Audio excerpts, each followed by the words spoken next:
Going on, family? Santee Walton here. Shout out to the LDBC family, preferably Santee Sports. I know I have. This is my second channel. It's just particularly for basketball.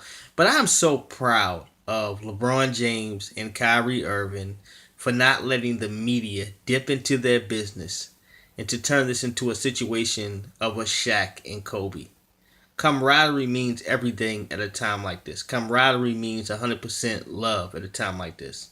And despite their discrepancies of what we know and we see and we don't see, to see Kyrie Irving walking up to LeBron James doing this and going to his former teammates with their traditional handshakes and whatnot, it shows a lot of class, respect, and what needs to go on when a person needs to move on with their career or shake past what they feel uncomfortable with in their process.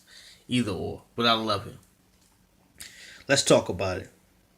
The young rookie, Tampia, I hope I'm saying this right. If I'm not, phenomenal. First half, star-studded. This was his first professional game, and he played off-beat somewhat until the second half. Dunking, going to the hole, doing what needs to be done in order to try to secure the game. Jaylen Brown. I love Jaylen Brown. Jaylen Brown is a person that was thrown into a position to be great, and he rose to the odds. You look at the perfection and skill level of what he has today, and you know that this is not his ceiling. This is definitely not his ceiling. He could be better. And for the fact that a lot of these players around should be threatened and scared to their artificial territory, because that young man is coming. What hurt my stomach tonight with this game with the Boston Celtics and Cleveland was Gordon Hayward's injury. His injury was gruesome. You can damn near see the leg popped all the way back. I did not rewind it. I did not want to see it anymore. I wanted to not remember it as much as possible because of how nasty it looked, how he came down on the leg and twisted all that shit. That shit just, it was pretty bad to me. Al Horford played a typical Al Horford game. Dominant, successful. The key element to tonight with Hayward leaving the game early due to injury with his ankle was Marcus Smart. Marcus Smart played his fucking ass off.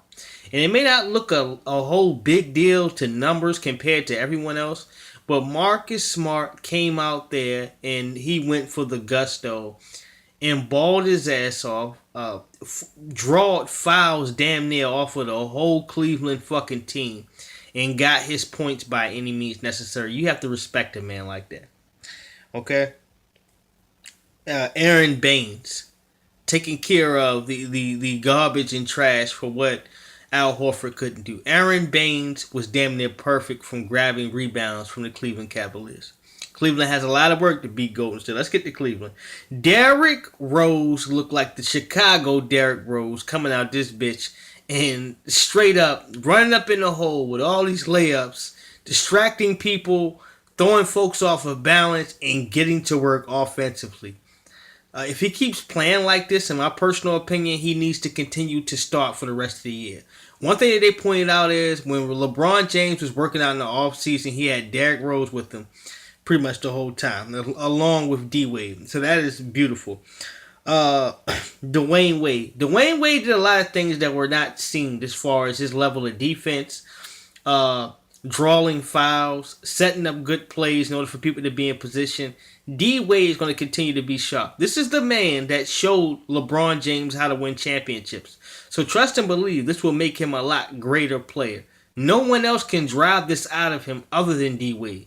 So regardless of J.R. Smith coming off the bench and kind of trying to get hot and get in the form, you're not going to matter when it comes to D-Wade because D-Wade understands a piece of LeBron James that LeBron James doesn't understand about himself in order to keep him motivated, keep that engine running, and to keep him properly function when it comes to prime time in the game. That's why LeBron didn't mind taking one of the last shots in the game. Okay, moving on. Jay Crowder. Jay Crowder will be successful here in this system because he knows when to shoot the ball. He knows how to be aggressive on the glass. And Jay Crowder is one of the players that I see that's getting overlooked year after year about his skill level and how good he is. He has not reached his ceiling yet either. And he's a very dangerous player on both sides of the court. Kevin Love played a so-so Kevin Love game. Tristan Thompson. Who else would I want to point out? Jeff Green. Jeff Green probably only had 3 plays in this game of significance, but they all made a difference. The first one is when he came off the bench, I believe in the first quarter or the beginning of the second, and he took the charge. That was one of them. The second one is when he went head to head with Aaron Baines and put that shit right in the hole. These were aggressive plays in order to put the defense on notice that he has arrived. And he is one of the best people possible you can have coming off the bench. Even though, in my personal opinion, Jeff Green is a starter. Absolutely. Wonderful first game here, year to date of the first game of the season. Competitive. I am curious, just as you are, to see what happens in the future with these two teams. I will keep you updated as much as I can, and I'll let you know this much. Cleveland Cavaliers, with the display that they show here today, are not ready for the Golden State Warriors and a level of punishment that they can display here in the first game pushed out. But, ladies and gentlemen, this is only the first game. Let's not hold it too high.